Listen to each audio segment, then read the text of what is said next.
Hello, everyone, and welcome to the HP Podcast, episode number 317. I'm Ben, and with me here today are the beautiful boys, Brandon and Davey. Hello, Brandon. How are you? What's up, Ben? I asked you a question, and you asked me a question back. I got it. Very politician of me. I'm good tonight, Ben. I'm good. Last night I made my dinner and then dumped most of it on the ground. So the fact that I On didn't purpose? do no, it was an accident. There was sauce and chicken everywhere. And tonight that didn't happen. So I'm just pleased I was able to be here today, not covered in sauce, and a little irritated. I was so pissed I left and got ice cream. I just I just left and treated myself. I was like, you know what? Did you I clean need it up this. first? I need this right now. Yeah, and I wasn't too happy about it. A lot of it landed on my kitchen chair, this chicken with sauce all over it. And so I reluctantly grabbed it off the chair with my bare beaters, and then I did eat it, but I wasn't very happy about it. Um Explain to me why you reluctantly had to grab it with your hand. Like, you knew it was just recently cooked. It's not like it was going to give you germs. yeah, but the fact that it's like on a chair that I hadn't, it's my chair. That's the only reason I did it in my kitchen. Yeah. I wasn't happy about it. Mm. Did it stain the chair?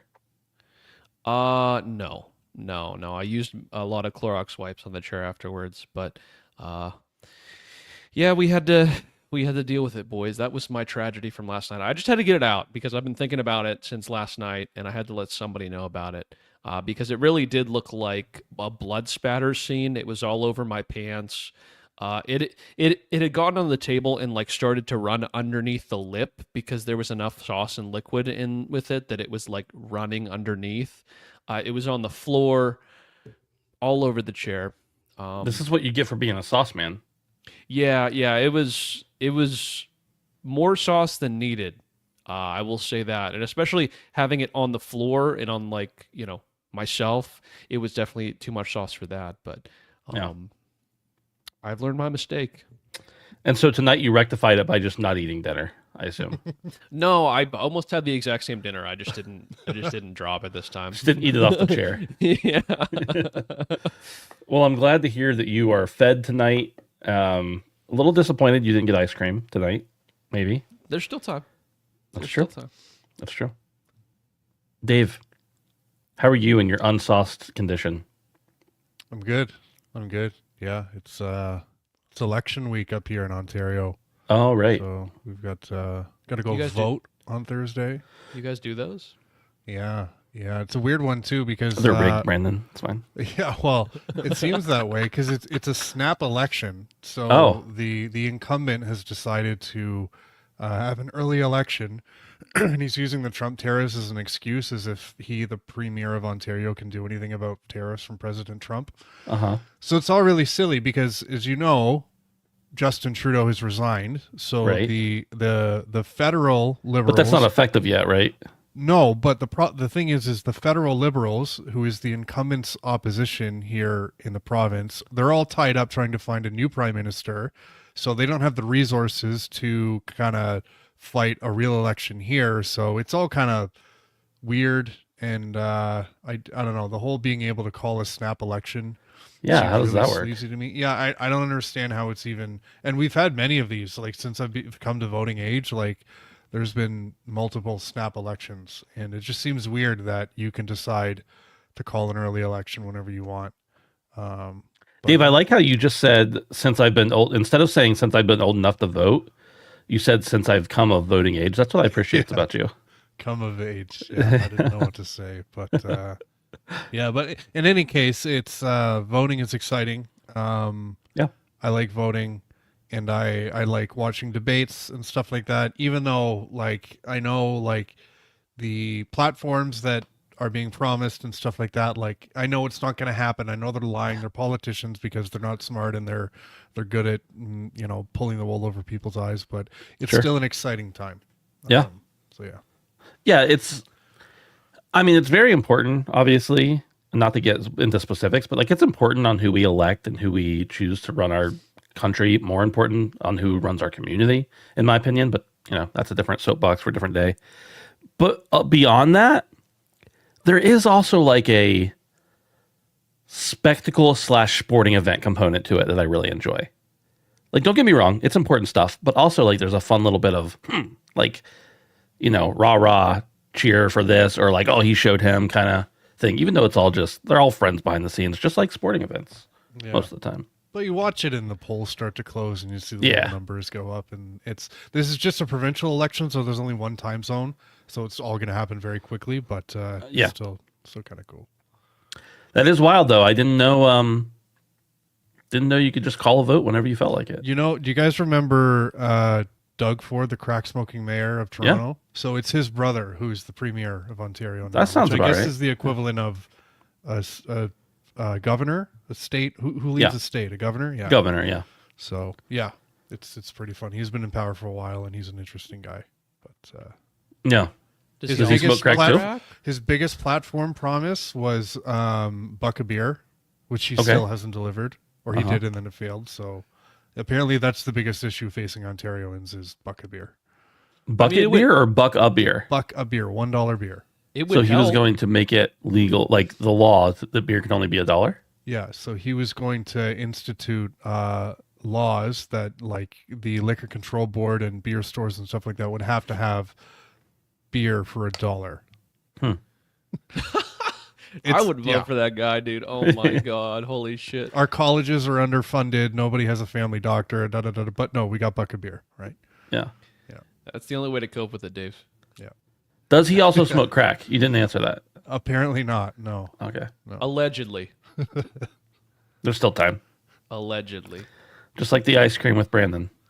There's still time for Doug Ford's brother to smoke crack. I'm picturing you in your kitchen like Kevin Malone with the chili last night, by the way. Dude, it honestly was. Like, it happened, and I just walked away from it for a few moments and stood over my sink, trying not to, like, I don't know. I had to take a breather and decide what the fuck I was going to do next. And yeah, man, I just gripped that chicken like Michael Jordan. I just grabbed that shit and snatched it back in the fucking bowl, covered in sauce. It was a nightmare, honestly. If anybody knew me personally, how much of a, like, my personal hell that scenario is, in so many ways. But not to beat this chicken to death, but well, the Band-Aid's in the salad now, so we might as well. The Band-Aid's in the salad already. It's been there. I need to know though. I need to know, did you eat the food and then clean up, or did you clean up before you ate the food? I cleaned up and then I ate the food. So it was the food cold, or did you have to reheat it and risk spilling it all over again? Honestly, I just cut my losses and ate it the way it stood. Yeah. I appreciate and it was very messy because, all right, boys, here's the layout. We got shredded chicken, right? I got this bowl of shredded chicken. I put Louisiana Liquors, Quaker steak and lube sauce all over it. And then I have this hot pepper relish that I put on top of that. So we're talking 2 sauces, boys. Very saucy, very red, very like potent orange / red chicken that I have going on here. I may have ruined. I had very light gray sweatpants on, and I may have soiled them. That's a different connotation than what I think you meant, but that's fine. Say what you will, Ben. Yeah, I sauced my sweatpants up, man. But yeah, I did eat them afterwards, and I know your sweatpants. No, the sauced meat. But I did think about it the whole time that it was on the chair about 5 minutes ago. It's hard not to. I understand. And as you could tell, I'm still thinking about it, even though it's been over 24 hours. I hate to keep bringing this memory up, but that's what we do for our friends. Yeah, that's okay. If you want to be our friend, you can go over to patreon.com/handsomephantom and support us for as little as $1 a month. This is the HP Podcast. We talk about video games and saucy pants from time to time. And we rely on your support to help us. That's a lie. We don't rely on your support because you don't support us enough. Okay? We're always telling you guys, hey, you're what keeps us motivated. No, we do this for you. You don't Not because of you, okay? Get over yourselves. Go give us $1 a month. I'm on a rampage tonight. Just all of a sudden, out of nowhere. Join the Discord where you can help support us through trying times at handsomephantom.com/Discord, where we can all hang out and be a family. And help me get a new rotisserie chicken since mine was on the ground. It was rotisserie chicken? Like the whole thing? No, I had already pulled a lot of the meat off of it, and then I put some of it in a bowl, and then I ate the rest of it tonight. So if I would have thrown the stuff from the chair away, I would have foregoed my easy meal for tonight for the podcast. So I was stuck between a cock and a hard place, as they say, or a chicken and a hard place. I guess it's a hen. You don't really eat the roosters, do you? I don't think typically it's advised to eat the roosters. Why not? They're big enough. Probably because you need them to keep breeding. Tastes like cock. That's part enough, of it. That's enough for me. You've got chickens, don't you, Ben? Yeah. I don't know anything about them, though. Got a bunch of hens. I got 7 hens. Oh, sorry. So it's the roosters you eat. No. You do not eat roosters. Roosters are dickheads. Legitimately, they'll hurt the hens, I think. Okay. I'm just gonna leave this. But Okay, so chickens lay eggs, but only the female chickens. Those are the hens. You've heard of the birds and the bees, right? yeah. Oh, God. Birds do it a little differently. They don't really do the whole thing that other things do. No, I get it, but you still need a rooster. You could eat a rooster. Like You could eat anything, Dave. Bad. Here, wait. Can you eat a rooster? Shout out Edward Why Walton. or why He's a not? real one. He is a real one. It's okay to eat rooster. Human consumption is permitted. I don't want to know if it's permitted. Anything's permitted. I could eat dirt. That's permitted. Doesn't mean it's good.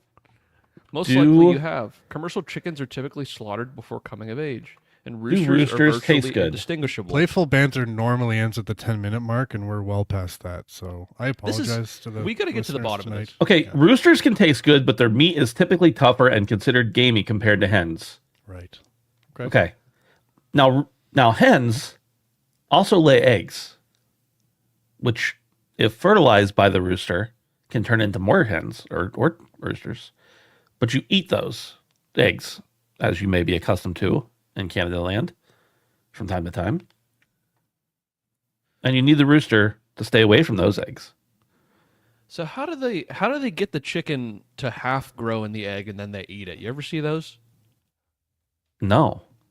So like Oh, in some I've Asian seen country, that, they have these eggs that are like, maybe they just half incubate them and then take them out and let them die. Yeah. But probably. then you eat the whole thing, and because the chicken hasn't like fully developed, it's still like gelatinous in there, but it has feathers and shit. It's supposed to be pretty good. Dave, I'll send you a couple in the mail. No. I've seen they did this on Top Gear, and it was gross. Yeah. I don't like that. All we need is a couple of boys and a couple unincubated eggs, a couple brews. That's all I'm saying. That's all I need for a good time. Yep. Hey, thanks to Edward Bolton, as you guys already mentioned. $10 super chat says you can go get your rotisserie chicken. He's Thank a real you, Edward one. Bolton. He's a real one, dude. Appreciate that. I think our rotisserie chicken's at Sam's Club, though.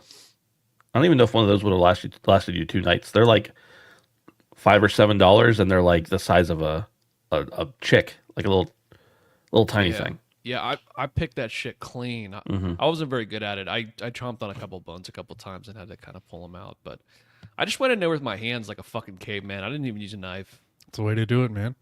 Speaking of cavemen eating chicken, let's talk about our first news story.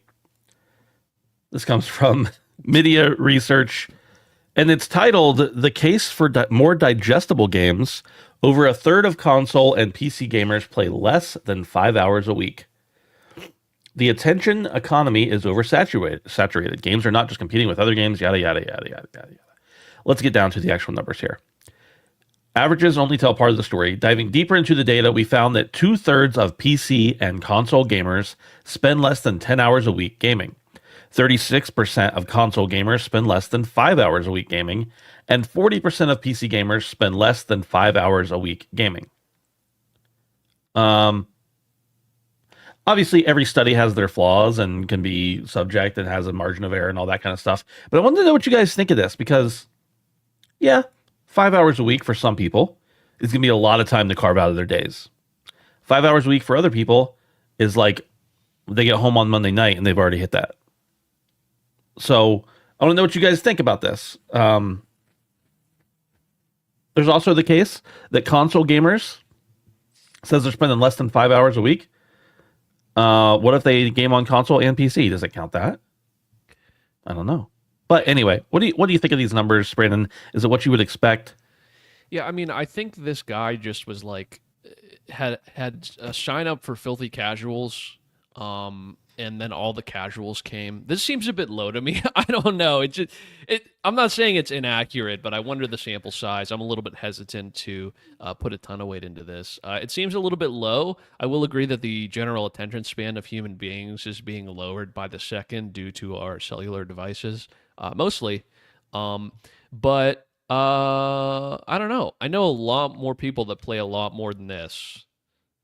Even people that don't have that much time, 5 hours seems like probably the low end for me. But yeah, I don't know. I guess we also had a study, a couple months ago that said people are increasing watching games being played. So I wonder if that's a shift too, to where they may not be always playing the games, but they're consuming this sort of media in some sort of form. So I'd be interested to see a study in relation to time played to time watched. I feel like that would be good, and we'd need a further sample size. I wonder if this is peer reviewed. Yeah, I can say that it is an actual like peer reviewed good study with lots of. I don't know how they conducted it specifically and what the audience was, but I know that it is like a legitimate source. Okay. There's something flying in my room. It's like a moth. Scared the crap out of me just now. Dave, what do you think about this? Yeah, I don't know. I'm thinking about the aging gamer population, and when I say aging gamer population, I'm more thinking of the traditional gamers, which is the people sitting in this room right now, and a lot of the people listening. Where, we grew up in the Sega Genesis and the SNES and the N64, and we're kind of, in our 30s now, approaching our 40s, and we have less time for gaming, but we have a lot of disposable income. So I think we're an easy target. Speak for yourself about the disposable income part. Yeah. Well, you just got $10 from Edward, right? So well, that's true. I think it's easy for the industry to focus on us, and there is definitely a case to be made for, again, maybe not the people sitting in this room, but the average gamer not necessarily having 40 hours to roll credits on Elden Ring. And when you spend $100 on a game like Elden Ring, you want to roll credits. I think if you want to feel like you got your money's worth, you want to, get to the end and feel like you accomplished the game. And I don't know if a lot of the, gamers in the industry really have the ability to do that, because that's a big time commitment. And, if you pick up a session of Elden Ring, like, you need to invest a good amount of time to actually make some semblance of progress. There is no jumping in and out of a game like that. And I think what the industry is starting to recognize that this concept of completion is changing, and we can't necessarily have all these AAA experiences where you need 40 hours to complete it, but rather the jump in and out is something that we have to focus on. So I'm not surprised to see this, but let's understand that, yes, just over a third of gamers are spending less than 5 hours a week console gaming, but that also means that over 60% are spending over 5 hours a week, and that's a considerable number. So I think the industry is in a good spot. And the other thing we have to look at is the Minecraft generation. Like, how are they playing video games, and what amount of time are they spending, and what kind of experiences are they going after? How would they kind of grasp the 7th generation that was kind of like my golden age on the 360 and the PS3, where everything was cinematic, everything was a campaign driven, and it might have had a multiplayer? Like, what are they going after? And I know it's easy to focus on us right now because we're the ones with the disposable income, but I have a suspicion that the days of moving out of your parents' house and getting your own mortgage when you're 20 are probably over for a lot of people. So that generation is going to have a whole lot more money for a longer time than we did. So I don't know. I think it's important for the industry to kind of look at the different segments that are in the market right now, because we play games very, very differently. But yeah, I don't know. What do you guys think you spend gaming? I looked at this and I think I'm at about 5 to 7 hours a week. I play most nights or most days. I have at least one gaming session, and I think it's about 1 hour at a time. Maybe a little bit more, maybe a little bit less. So that puts me about 5 to 7 hours. Brandon, what about you? Mine's Just as rough I've gotten guess. older has been like way sporadic. I'll either play next to no games all week, that 5 hours, or I'll play like 30 hours in a week. Like there's no in between for me. So I'd imagine something like that would heftily skew the numbers as well. For people like me that like inconsistently game based around plans. If I don't have plans, I'm probably playing a game. But I'm not always free. So yeah, I'd say that's a tough question for me because literally it can be anywhere from 5 to 30 hours in a week. And that really just depends. Yeah, I was gonna say the same thing. I probably don't have too many weeks anymore that it's like 5. Um, but I just like playing games. I sacrifice sleep in order to have more time where everybody else is asleep so that I can play more games because that's important to me. But um, part of it in the past, I needed to play games to talk about on different shows. I also have made money, not a ton of money, but money streaming. So like that's factored into that. There's even been times where I've played a game where I wouldn't have wanted to otherwise just because I had scheduled it with like somebody else to stream it. Um, and now I need to my new job. I need to play games occasionally, at least check them out. But I would say games just for myself, probably like 15 to 18. If I if I'm really, I think I'm probably in some cases being overly generous and in other cases not being generous enough. So that's probably a good average, 15ish. But I think it very much depends on what I'm playing, if I'm playing with someone else, if I'm playing anything for work, that kind of thing can really change it. But as Brandon mentioned, some weeks when I had a little bit different style job, it would be like, wow, this game really hooked me. I'm spending 40, 50 hours on it this week. And then I might not play anything at all the next week. But my family's away for the weekend. Guess what I'm doing? Playing a game. So yeah, I'm definitely higher than the average according to this article, or not higher than the average, but higher than that percentage they give. But I don't know. I've never actually tried to really sit down and think about it. 5 hours just seems super low to me. But when you say, Dave, I consider you like an actual gamer who knows about games and isn't just a casual gamer. When you say 5 to 7 hours, I'm like, oh, that's less than I would have thought. So Yeah, well, that's about where I'm at.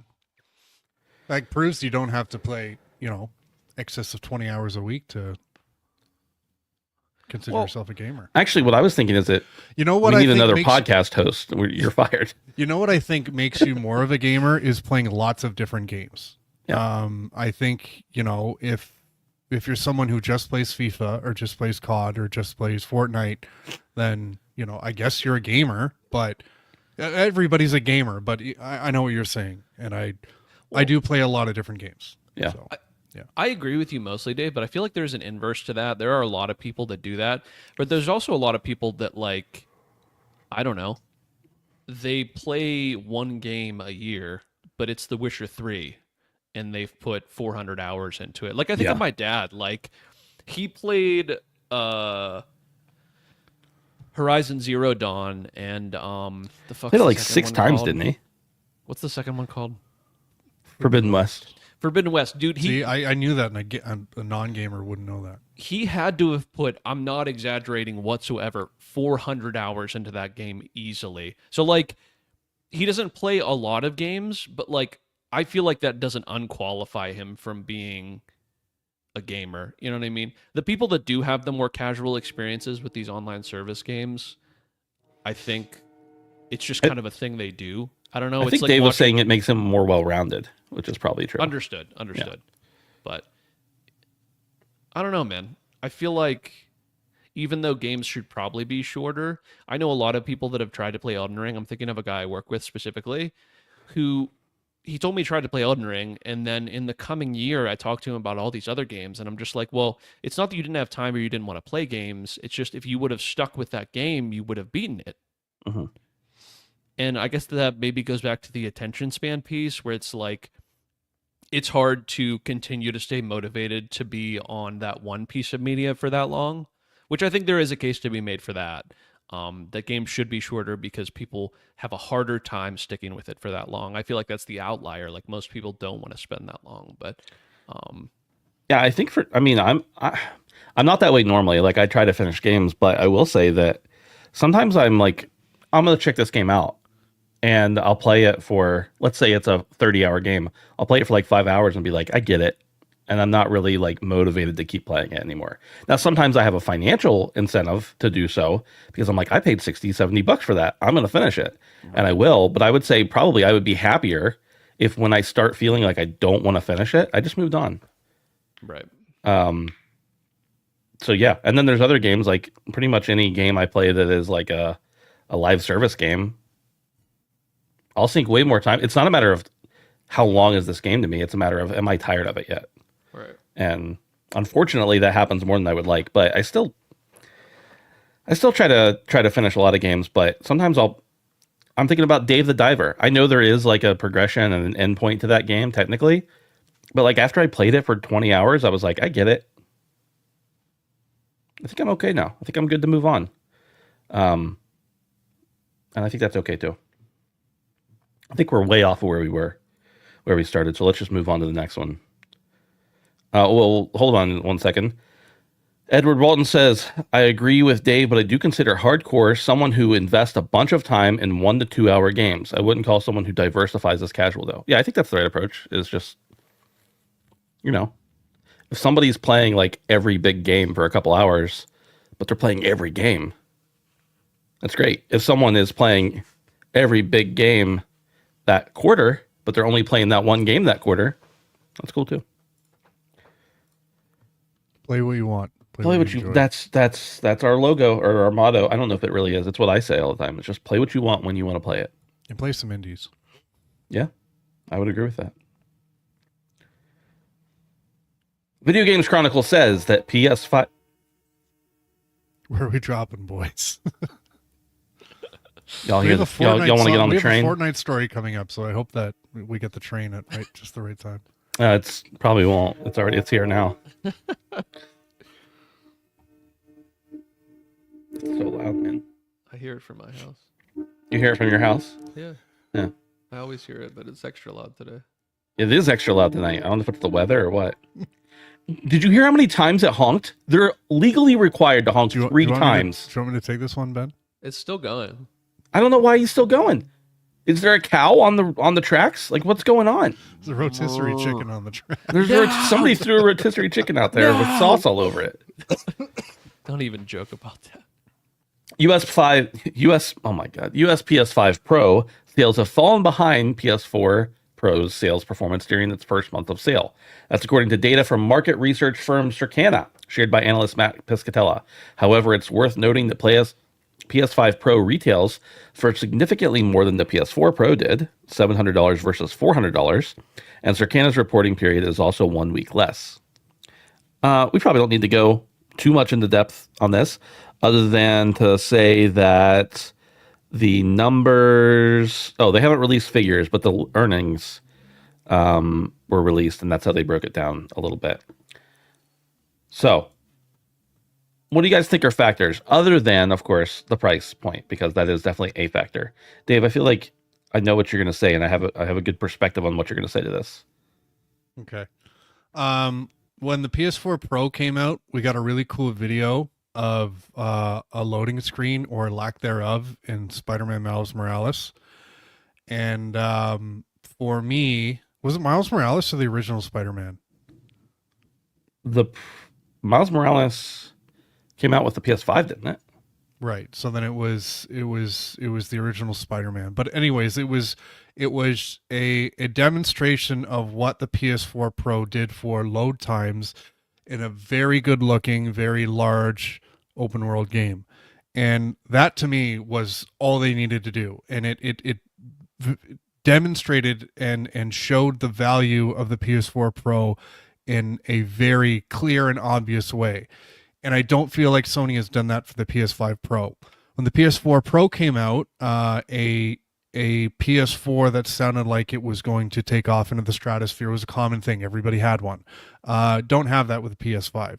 Common complaint of the PS5 is that it just doesn't seem like there's any games that are technically taking full advantage of the console. So there's just hasn't been, in my opinion, compelling reasons to warrant the value of the upgrade. And I'm not surprised to see that the PS5 Pro has been selling soft. I also don't think it helps that the two kind of darlings for Sony around this time, which were Astrobot and I can't remember the other game, but they weren't technical, like amazingly visually stunning games that said, "Oh, I need a PS5 Pro to play this game in its best form."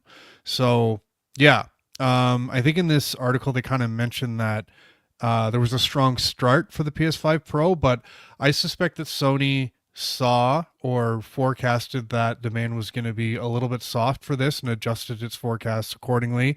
And there's always going to be that passionate group of early adopters with anything like this. So a strong start, but kind of slow to come out the gate after that is not surprising to me, because there just isn't a reason to have one for me. And yeah, we'll see where it goes from here. I hope there's a reason. I hope Sony gives me a reason to want to upgrade, but nothing yet. Nothing. Well, Astrobot Remastered is probably going to get announced this summer. There so you go. There you go. That'll help. Brandon. Is that what you thought I was going to say? It is what I thought you were going to say. Surprise, surprise. Yeah, I don't know. I feel like there was more of an incentive to get the PS4 Pro than the PS5 Pro. I feel like a lot of people have switched over to this ecosystem recently. Within the past 2 generations. And I don't know, I feel like you can only get so many people to buy so many consoles. I feel like the promise of more 60 frames per second games with the PS4 Pro was an incentive in and of itself, but most of the things coming out on PS5 have performed just fine, and I don't think there's as much of a market for this increase in power, especially at this point in the generation. So I don't know, that and the rise of PC gaming, I feel like both of the consoles that we're talking about here are niche enthusiast products. And I'm not surprised that a second iteration of an enthusiast product, even if it's across generations, sold less than the first one. So that's just my take. I think we don't have exact specific numbers, but we know that they dropped the forecast, like Dave said. And I am surprised at the last numbers we got when they said it was, it was beating expectations or whatever, the last time they talked about it. I'm surprised with the $300 price difference in not that long. I know $300 price difference over 15 years, may equal out to feel about the same. But in not that many years, that price went up that much. And there's still quite a few people who bought it. So I'm a little surprised it's done as well as it has. But with that said, I agree with everything you guys said. The price is higher, obviously. There's less of a reason, it seems. I know people would say, here's what I'm not saying. I'm not saying that there's no reason to own a PS5 Pro, because clearly there are games that run very well on the PS5 Pro. They look better, whatever. But for people like me who really love video games, it's about the value. Is the value I'm going to get out of moving up to a PS5 Pro worth the extra money compared to just using my regular PS5? For me, the answer is no. But for a lot of people, clearly the answer is going to be yes. But less than the PS4 Pro. I also didn't get a PS4 Pro at launch. I got it a while later, but I was in a different point in my life. I think right now, if they were like making a really compelling case, Dave, if they had that Spider-Man video, showing the difference, not with Spider-Man, but some other game, then maybe I would have been more compelled. But there just isn't anything right now that makes me feel like I even want to turn on my PS5 very often, let alone upgrade it. Everyone's got a really good PC now too. That wasn't the case, I don't think, with PS4. So like Except for you, everyone Dave. except me, yeah. Where's your PS5 Pro, Dave? I wonder what Gran Turismo 7 looks like on it.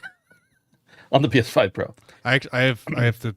I'll talk about that later. But Okay. it's about a different piece of hardware. But anyways, This one is about Epic suing a Fortnite cheater. And when I first read this article, and actually when I put it in the notes, I thought it was a cheat creator, which is not terribly uncommon for you to hear about legal action in some capacity. But this is actually Epic has sued a Fortnite cheater, which is pretty cool, in my opinion. Pretty cool, and also whatever. Epic Games has made an example out of Fortnite cheater Repulse God, real name Morgan Bamford. I like how they're just like real name, because it's no longer just gamer time. This is legal time.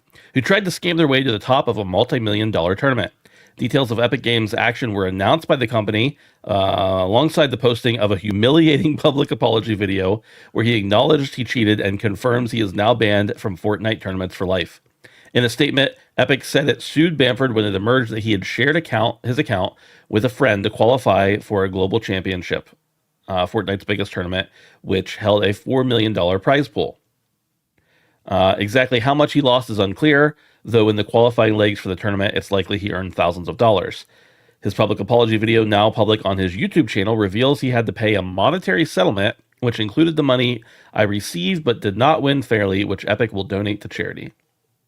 That charity, as chosen by Epic Games, is Child's Play, an organization which aids children with access to games and specialist gaming equipment. Child's Play is really cool, by the way.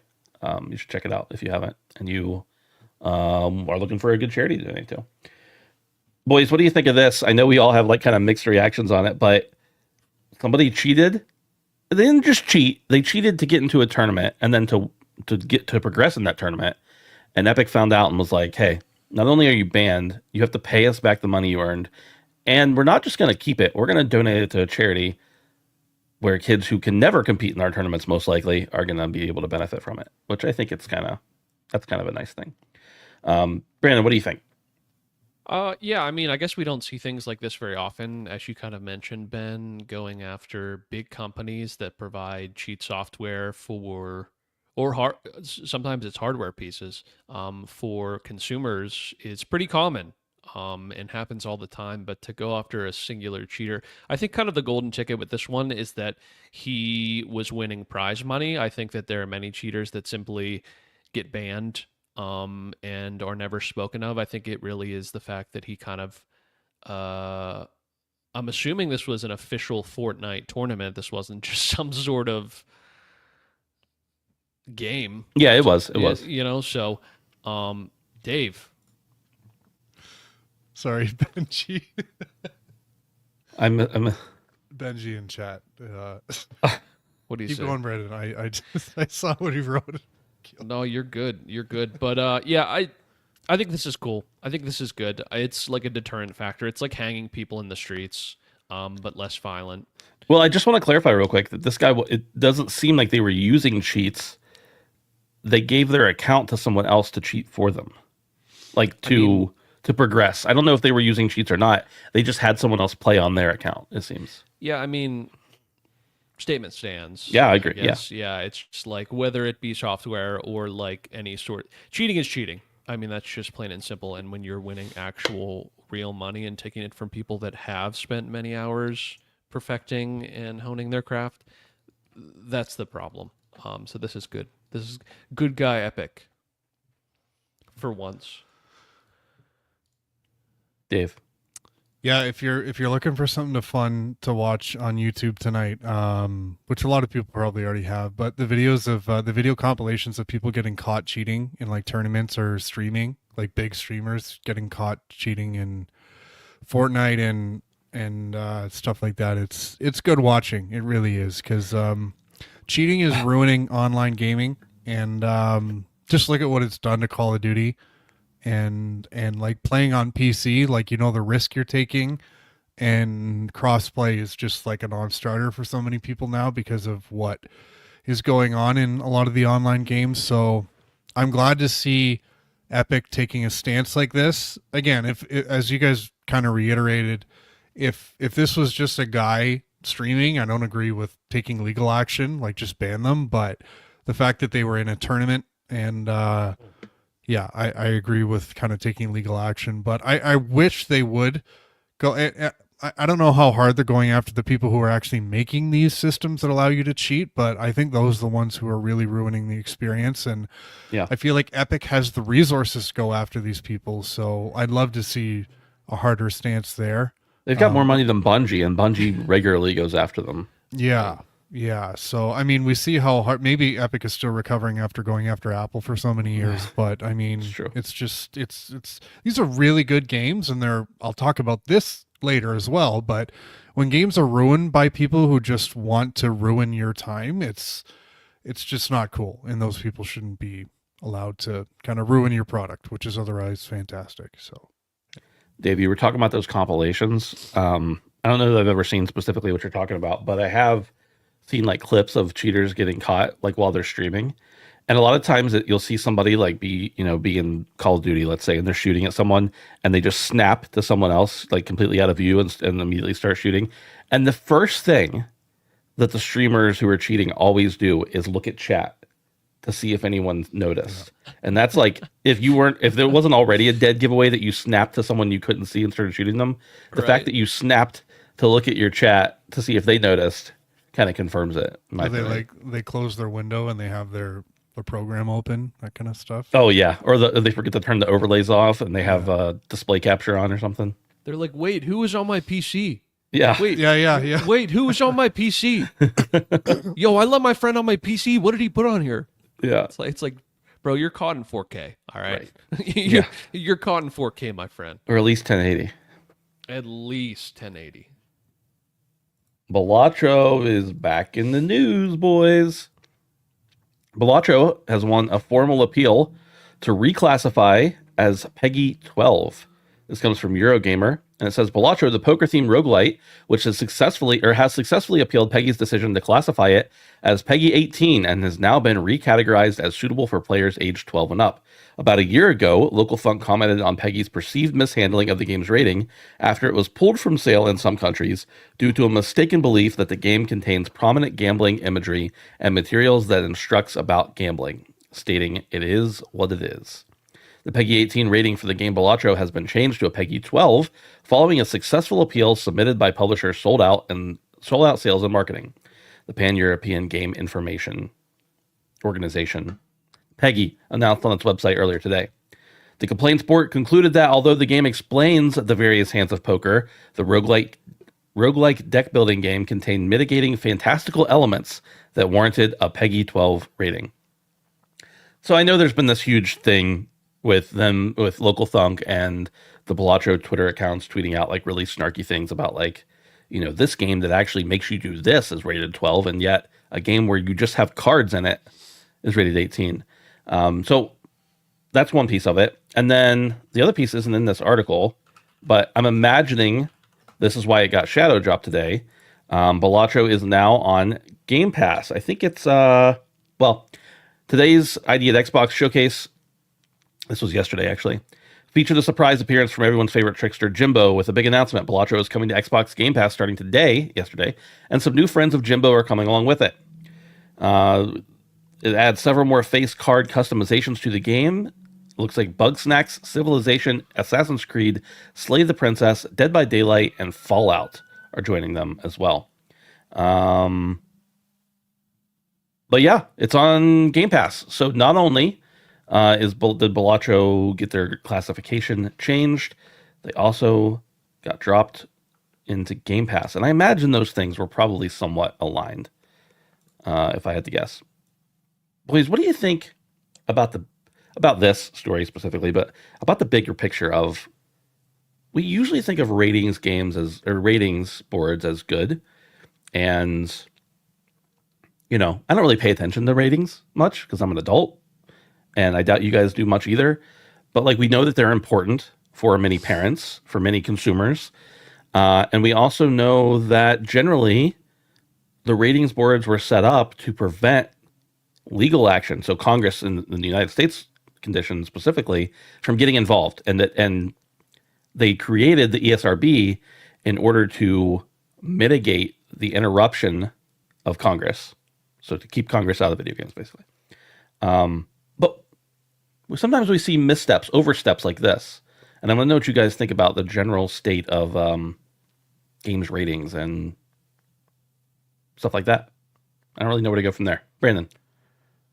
Yeah, I mean, this is good news. I feel like the people were making fun of this for a good reason. I feel like assuming that this is promoting gambling is ridiculous when there's many games that very literally have gambling in them.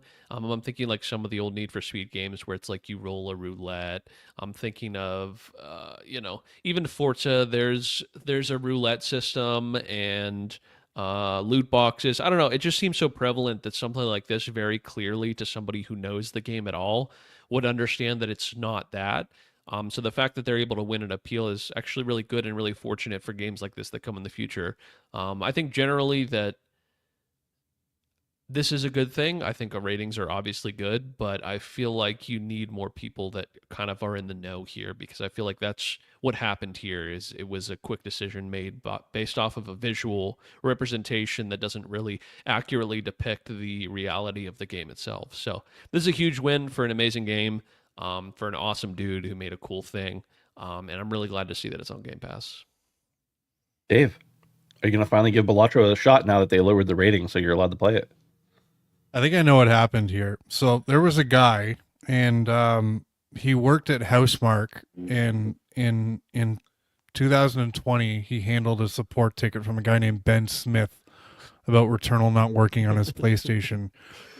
He didn't really climb the ranks at Housemarque. He wanted to change the scenery, so he went to work for Peggy last year. And one day his boss came up to him and was like, stupid friggin' indie game. It's a card game. Nobody's gonna play it. Can you rate this game? And he's like, he plays the game for like 10 minutes and he's like, poker, gambling, Peggy 18, no problem, no shot. And then this happened. I feel like they thought like this was some stupid little like indie game that nobody was going to play, and they didn't give it enough time and attention, because it either has gambling or it doesn't have gambling. Right. And it very clearly did not have gambling. Nothing was changed in this game. And their explanation, the complaints board concluded that although the game explains the various hands of poker, the roguelike deck building game contained mitigating fantastical elements that warranted a Peggy 12 rating. So why didn't you see that in the first place? I think they thought it was a shitty little game nobody was going to play it, and they didn't give it proper attention. And it went fucking gangbusters. Yeah, and it sold 5 million copies. It had nothing to do with the story. It was just a really good game. So in spite of the complete half-assed approach you took with rating this game properly, it did really, really well. With that said, though, I do wonder, like, I'm pretty hot about this, and I just feel like Peggy's lack of accountability here and the mistake they made is what really bothers me. And yes, Locofunk made a ton of money on this game, and the game did really well, but I have to imagine that this rating mishap affected sales of this game, and is Peggy responsible for that in some way? Now, I'm not suggesting that Peggy owes some sort of restitution to Locofunk, but it's still like there's no admission of guilt here. There's just like, oh, we changed our rating because there's no gambling here. And Brandon brings up a great point. Like, there are other games that glorify gambling and the outcomes of gambling much more than just explaining what hands and pokers mean. So I'm pretty upset about this, and yeah, I don't think it's cool. That just an apology would be nice, but it's just, yeah, we changed our mind. Here you go. So yeah, it's not cool. Not cool. If I'm remembering correctly, and I could have my timeline mixed up because this is from memory, not from reading it, but I'm pretty sure the game released, and like after it released, they pulled it from stores, some stores, because they were like, we got the rating wrong. Like Peggy pulled it or made them pull it. That's even worse because yes, there are some games, and honestly, Balatro was probably one of them, that the more word of mouth got out, the more it sold.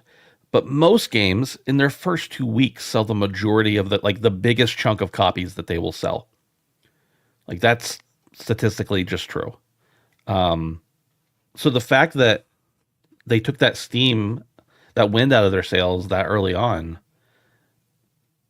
Yeah, Dave, maybe you're right. Maybe there shouldn't be restitution, but there should be accountability. And I hope that guy got fired from PlayStation and Peggy both. I don't want him Did you dead. say the other week, I hope he's homeless. I was just going to say, I don't want him dead. I just want him homeless. Healthy, living a good life, but without a home. Yeah. Let's move on to what we've been playing. What would be really funny actually is if he got a Switch, like his in his dismissal package, he got a Nintendo Switch, and it had a copy of Balatro on it. But the Switch was parental locked, so he couldn't play it because it was Peggy 18. I like it. I like also that you think in dismissal packages they give out consoles. Yeah. Dave, what have you been playing? So You've been alluding to this for an hour now. I've only been playing Gran Turismo 7 as just a reminder. I have a goal this year to get my total playtime in Gran Turismo 7 up to 122 hours, and considering I only play 5 hours a week, that's I got a plan. Monster Hunter Wilds is coming out this week. Happy Monster Hunter week to both of you and everyone listening. So I wanted to get to that 100-hour mark before Monster Hunter came out because that's going to have all my attention. So only been playing Gran Turismo 7.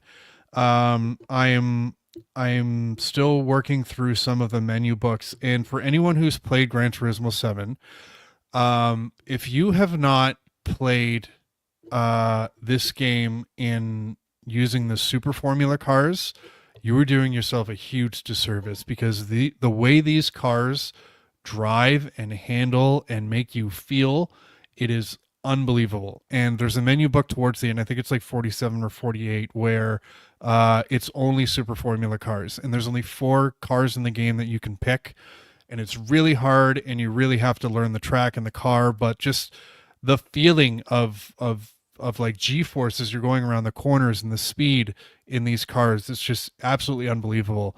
And some people in our Discord have talked at length about what this game is like in VR, and playing this Super Formula, and I've driven these cars before in the game, but like driving this menu book and driving them as much as I have in the last couple nights, like I really want to get a VR headset for this, because I can't imagine what driving this car would feel like in VR. And it just, based on the feeling I'm get just holding a controller, not even a wheel, just a controller. It's one of the most immersive feelings I've had playing a video game. So I can just imagine what it'd be like in VR. With that said, I'm really getting a little tired of the catch the rabbit format of the menu books, where there's no qualifying. You always start from dead last, and you have to bring an overpowered car, and you have to chase down the top 3. It's just a shitty way to play the game. So, as I mentioned last week, I started playing a little bit more GT Sport. When I spoke last week, I had only played Daily Race A, which what I discovered after was Daily Race A is effectively unranked. So you cannot improve your driver ranking in Daily Race A. Your performance does affect your sportsmanship ranking, but not your driver ranking. So I jumped into Daily Race B, which was Group 3 cars at the Red Bull Ring, which I like because it's an F1 track. And man, this was a much different experience. A lot harder, a lot more humbling.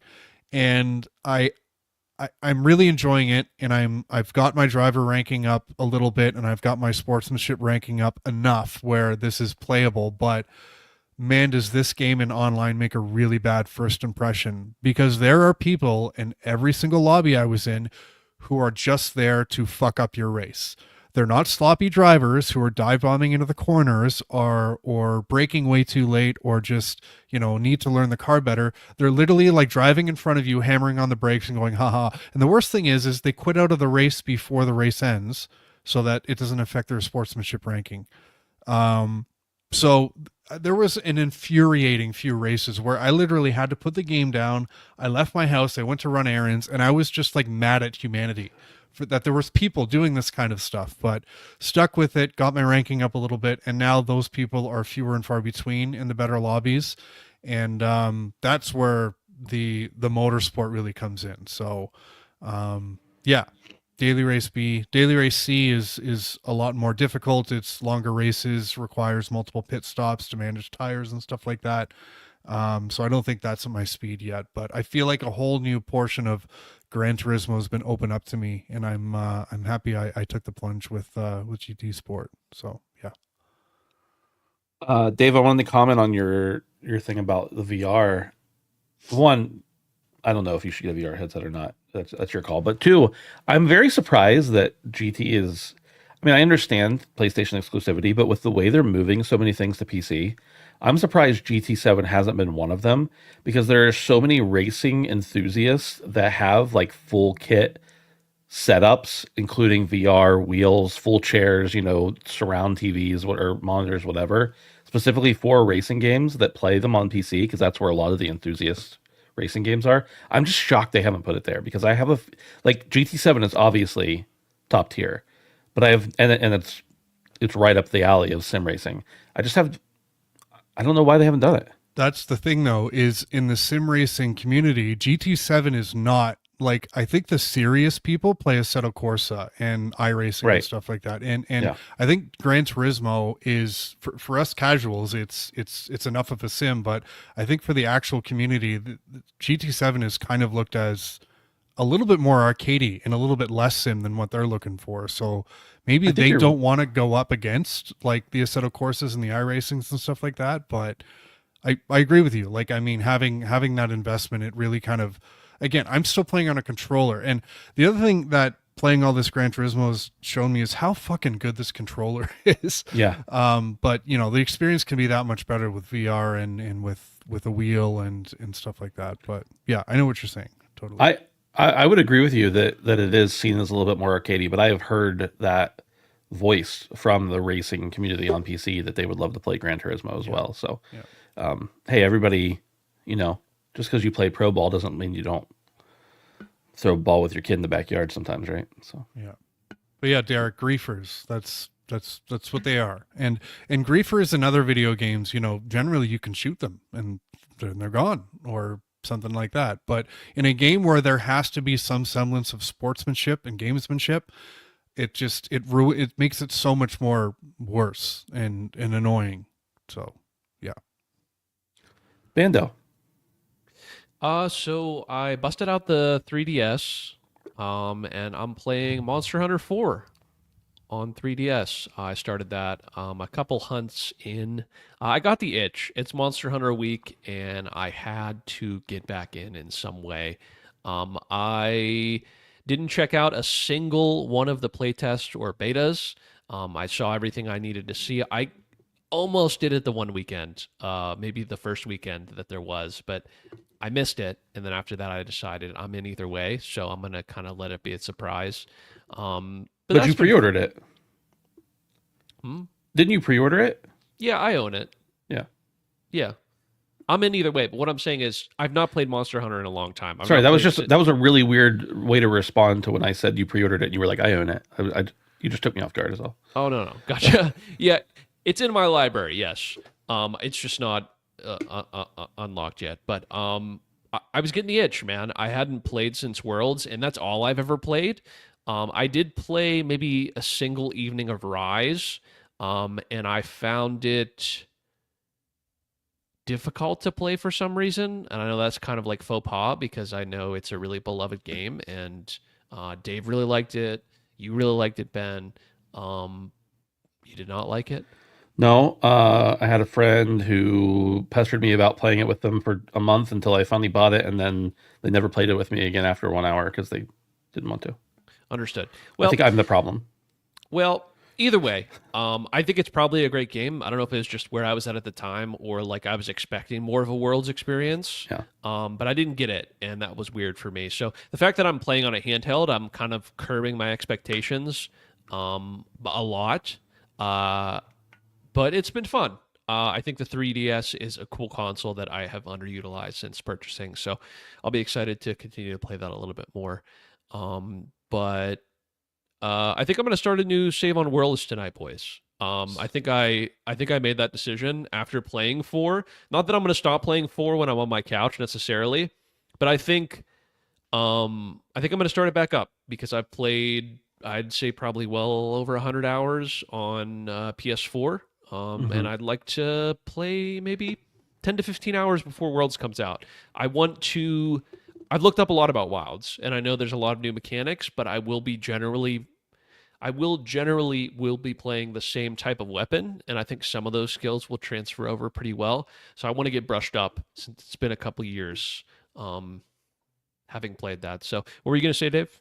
I've been hearing from some of the reviews that came out that Wilds actually shares quite a bit of DNA from Monster Hunter 4. So you jumping into 4 is actually a good play, I think, rather than Rise. But yeah, I don't know what it is about it because I was saying I came in at World, but yeah, so there might be some familiarity there going from 4 directly into Wilds.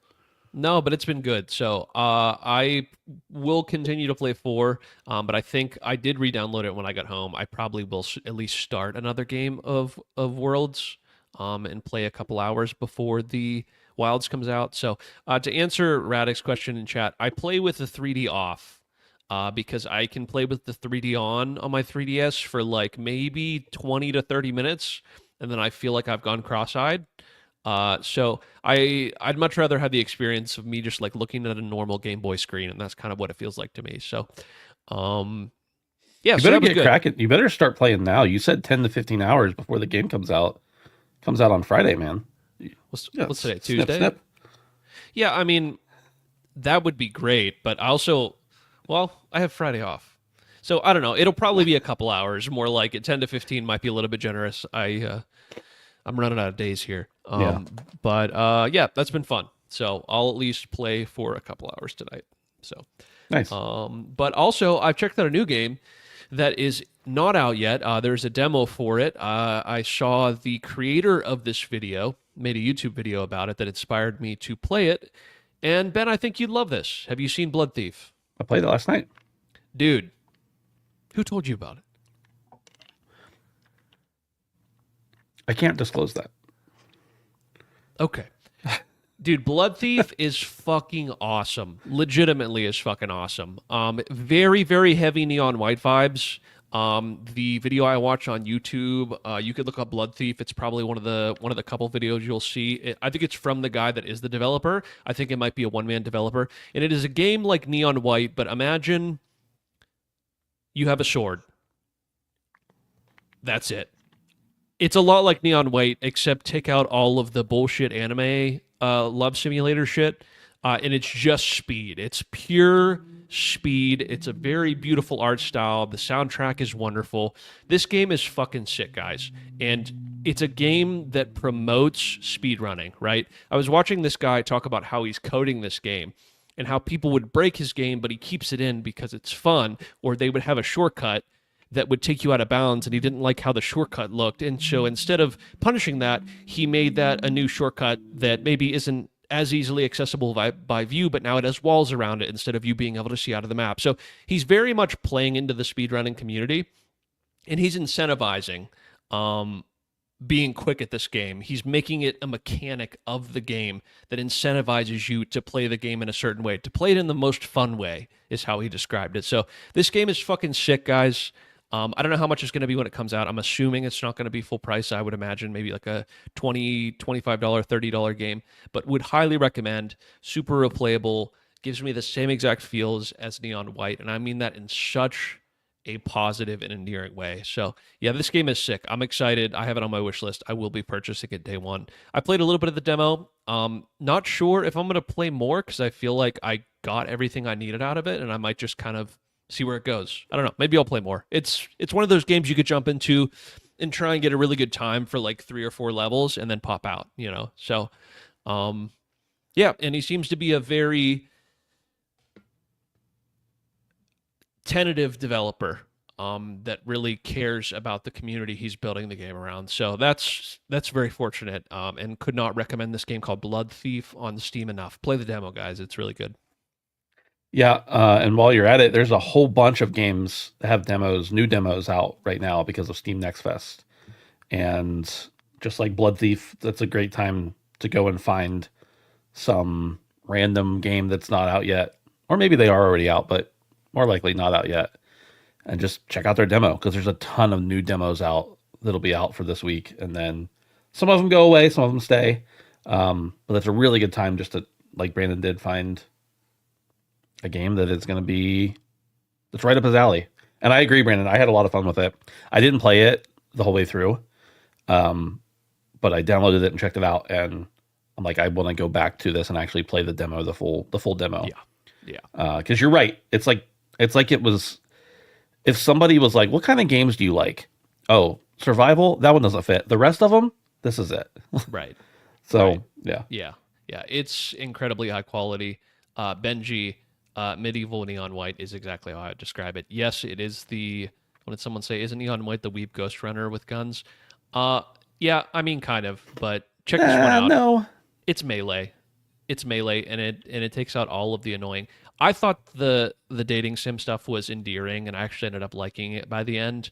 Well, I guess it's more of a friendship simulator in Neon White, but this kind of foregoes all of that and is pure fun. And if you have any interest in this game at all, I'd recommend watching this gentleman, the developer's YouTube video as well. It made me so much more excited to play the game because legitimately this guy he's developing his game the way a small game should be developed, with a lot of care. And if you watch the video, you'll see what I mean. So that's it. That's all. Benji, Neon White was self-aware and let you fast forward through the dialogue. I don't know if you guys remember. I talked about Neon White before it came out because they had sent us a code for it, and I played it. Unfortunately, I played it on Switch, which I'm really wishing I had played it on. Like, that's what they sent me, so that's what I played it on. And it was great, but it was clunky because it's on Switch as compared to mouse and keyboard. But I remember saying that, like, this game's great if you just fast forward through all the dialogue.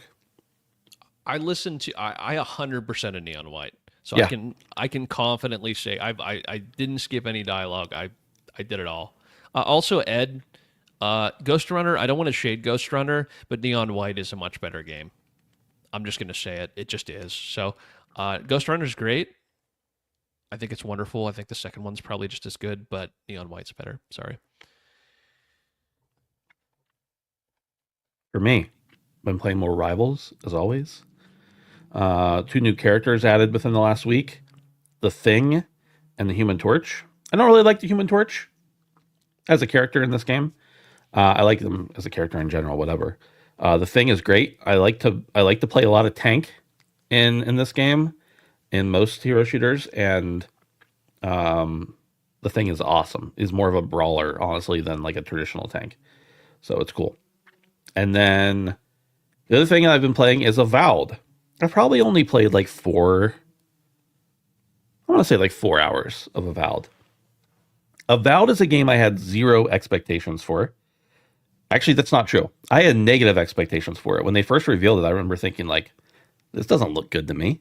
Like, I don't know. And everybody was raving over it, and I'm like, I don't get it. Like, it doesn't look good. And as it got closer and closer, I just kept thinking, like, oh, that's that game that didn't look good to me. And then when it came out, everybody was talking about it. You've got your typical console wars going on, and I just kind of ignore all the console war people. But I saw a trailer the one day, just like scrolling through YouTube or Twitter or something like that, and it just started playing. And I was like, oh, that looks fun. What is it? And I was like, oh, that's Avowed. I got to check it out. Why not? And I played like 4 hours of it, and I'm enjoying it. It is not a masterclass RPG. It is an adventure game, in my opinion. It's an RPG. It's got RPG mechanics, but like, it's not going to be your next immersive RPG that you're looking for, if that's what your style is.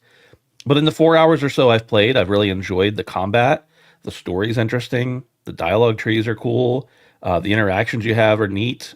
The skill sets are pretty varied and wide. So I am having a good time with it 4 hours in. The thing I've heard about it is that after, 15, 20 hours, it gets a little repetitive. there aren't many games that don't, in my opinion. So that's okay with me, as long as it holds my attention. But for now, I just think it's running great on my computer. I just think it's a solid game, and I don't know what changed that made me go from this looks like trash to wow, I'm enjoying. I'm not only going to play this game, I'm also just actually enjoying it. Like I wish I'm not going to be able to play it this evening, but I wish I were going to be able to. So I will report back with more of that because it's really, it's like exactly what I'm looking for. And I did look up before I started to play it, the how long to beat, because I know like I'm playing Monster Hunter upcoming, and I'm playing all these other games that are live service. And I'm just like, how long is this game realistically for me to actually think about beating it? And like the full completion, you know, whatever is like 60, 70 hours, but the main story is like under 20. I think it's like 17 or something like that. I'm like, that's a game, that's an RPG that I can play and know I will most likely be able to finish it and not lose interest before I finish it. So, I mean, I'm doing some side quests and stuff, but you know, I can just mainline it in shorter time than that if I prefer to. So I don't really have a lot to go deep into that about, but I'm liking what I've played so far. And I love RPGs, but I love very specific types of RPGs. And I've just come to realize that the deeper the RPG, kind of the less I like it. And it's not because it's not good. It's because my attention span is, I just can't do the 100-hour games anymore. And that's what most of them are. And I know they're worth it. But to me, I have so many other things I want to play. That's not worth it to me. So I'm hoping Avowed will be a good, nice palate cleanser for some of that. Derek says, I'm with you, Ben. I didn't think Avowed looked great, but I'm like 20 hours in now and loving it. Nice. I think that's it, boys. Yep. That's all we got. Sorry, I got a cough drop in my mouth. What? The fabled long show. The fabled long show. There it is, boys. Don't forget you can support us on Patreon at patreon.com/Handsomephantom for as little as $1 a month. We appreciate you. Join us on Discord, handsomephantom.com/Discord, where you can hang out with us and our lovely faces and the rest of our buddies as well. We will see you next time, guys. Thanks for hanging out. We'll see you next Tuesday night. Goodbye.